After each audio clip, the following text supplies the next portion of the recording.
welcome Wargamers to another video covering the Cities of Sigmar. We're plugging our way along this book covering a multitude of sub-factions. And today we're going to tackle one of the more enigmatic ones, right? One of the more like big extensions of the Cities of Sigmar, which is the Phoenix Temple. Up front, there's very little art and lore for this one, but we'll explore what's there and have a good talk regarding what is there and why is it so cool. With every video in this series I've tried to tie it back to the events when the forces of order retreated to Azir to wait out the Age of Chaos. And it makes sense, right? That's where really all of these sub-factions were born. They were something else. So for example, like random Duardan civilizations, they got shattered, ran to Azir, and then reformed into something that we know them now in our history. So that Duardan example, they could be parts of the Ironwell Arsenal or the Free Guild, something like that.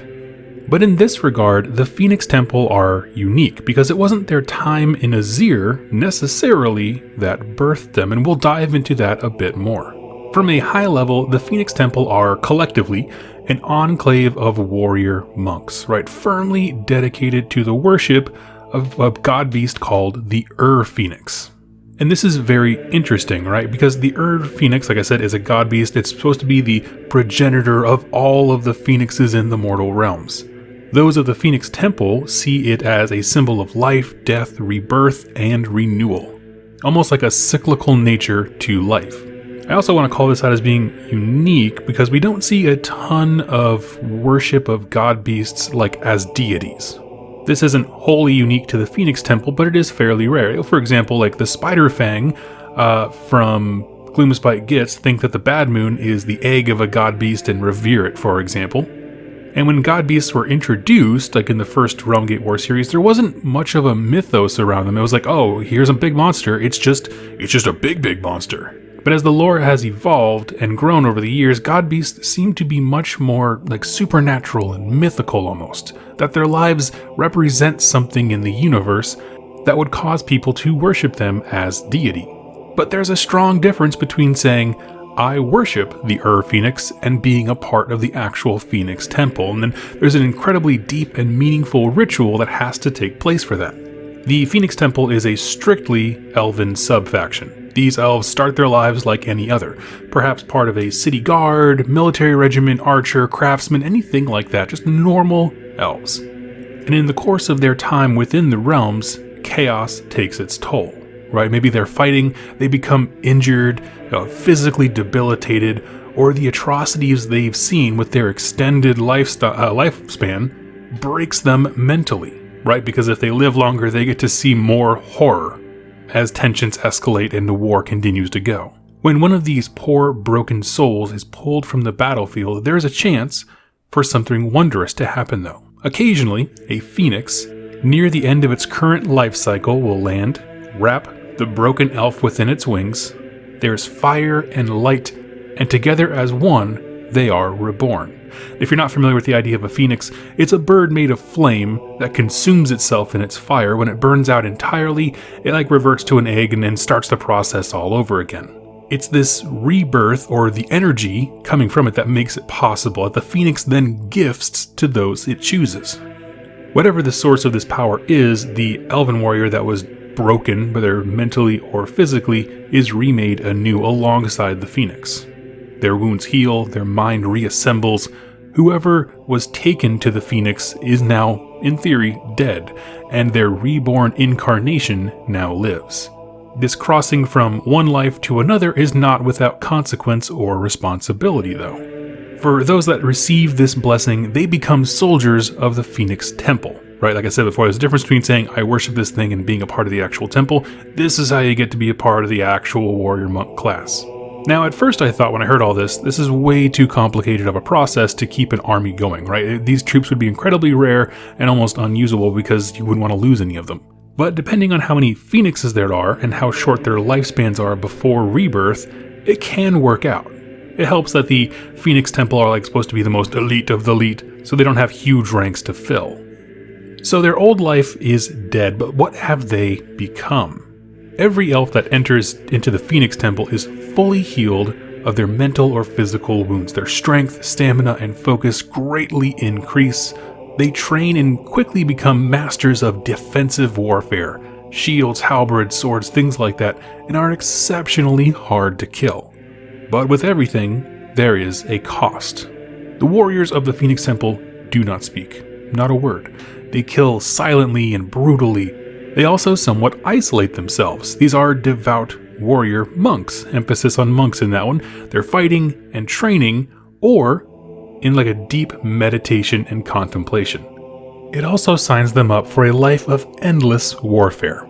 For to those that receive the blessing of the Phoenix means you are chosen to fight, and there's no saying, no thank you, and taking your new life and leaving. All of this comes down to the eternal battle against chaos, right? The Phoenix is a god beast on the side of order, and demands that chaos be purged from its home, which is why its offspring are allowed to grant, these blessings to the elves. When the elves are reborn into the Phoenix Temple, their intensity and zeal for purging chaos magnifies tenfold. It's almost as if they are avenging the life that they lost, right? That first one that was broken went into the Phoenix, and then the reborn version of themselves is avenging their first form. And this is their life from that point on. Warrior monks, brutal in combat, amazingly resilient and long-lived, dedicated and devout worshippers of the one who gave them this gift, constantly meditating on the cycles of life, death, and rebirth, having themselves lived, died, and were reborn. While there is very little detail given about their structure, as far as a military order, we know there is some at least, Those who prove themselves in battle and devotion rise to the rank of Anointed, acting as the commanders of this battle force. After centuries of vanquishing chaos hordes, a member of the Phoenix Temple may travel to the Pyre of the Phoenix in Hysh. This is a crystallized valley that bears the charred remnants of the Phoenix. Now, it's a little unclear in the blurb that they give us if this means that this is where the Phoenix currently is, in between its cycle of life and death, its rebirth period, if this is actually where the god beast is, or if it's just a location where it had been reborn in the past. But basically, the idea is that it has such intensity and power when it's reborn that it crystallized everything around it. Regardless, the power of the Phoenix radiates in this spot.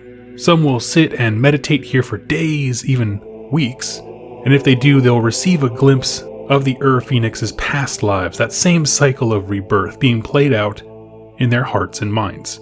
Fractured images of the destiny of the elves will peek into their brains, and this experience is what marks a soldier from the Phoenix Temple as an Anointed. They grow in power and stature and bear the honor of riding one of the Phoenix's children into battle, giving them a powerful mount that can shower the battlefield in either fire or ice. Now, as I do at the end of all these videos, why is this cool? What makes the Phoenix Temple such a unique thing? Well, for one, I love the fact that their origins are not tied to the Age of Chaos. When everyone else was hiding in Azir, the idea of the Phoenix doesn't tie necessarily to the time where everyone was a refugee. There's not really a defining point, did they worship the Phoenix before and then retreated to Azir and just kind of kept their religion going? Is it something that was reawakened once they came back into the realms in more strength? There's a lot of mystery here that is great fodder for story writing, but it is not nearly as tied to some of the core events of the book as the other factions like the Free Guild, Ironwood Arsenal, things like that. I do like the idea of different religions and cults, and when I say cults, I don't mean an evil, malevolent form of cult. I mean the actual definition where it's just a small group who are hyper-focused on a specific thing. And it takes some of the focus off the gods, We talk about the gods a lot. Gregorian Chant, Sigmar, all these characters, Nagash, everything. But I like when this idea of no, there's other things that people believe in. They're not tied to these 8 characters necessarily. And it's this mixing of ideas and beliefs and how those ideologies play out on the battlefield and also in the cities that I think really makes it more interesting. There's also no mention of Phoenicium at all in their entry. So if you don't know, the city of Phoenicium is kind of the biggest enclave of Phoenix Temple. So I thought they were going to lean into that. Not really. So that's kind of an interesting thing. Although the Phoenixes did help them found that city, and so you want to go learn more about that, you can go watch the earlier parts of the series. One thing that's fantastic with the Phoenix Temple, hands down, is the fact that no matter how you build it, it's going to be a small elite army, If you're taking these guys as your elite retinue, they're fantastic bodyguards and in the game, but it also represents what they would really do in the realms.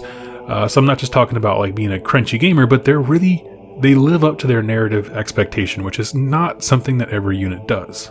If you were to take an army of Phoenicium that focuses heavily on the Phoenix Temple, it's going to be small, it's going to be elite, but it's going to be like a brick, right? It cannot be moved very easily. And there's a lot of charm in that. And so I love to see armies that are really focused and leaned into one specific thing. Now, as far as writing your own narrative for these guys, there's a great deal of fodder here to work with because it's loose enough that you can really craft your own story, right? How do they worship? Like, what literal acts do they do to engage in worship to the Phoenix? What's the rank system, right? How does hierarchy work? And the drama that always seems to unfold between them?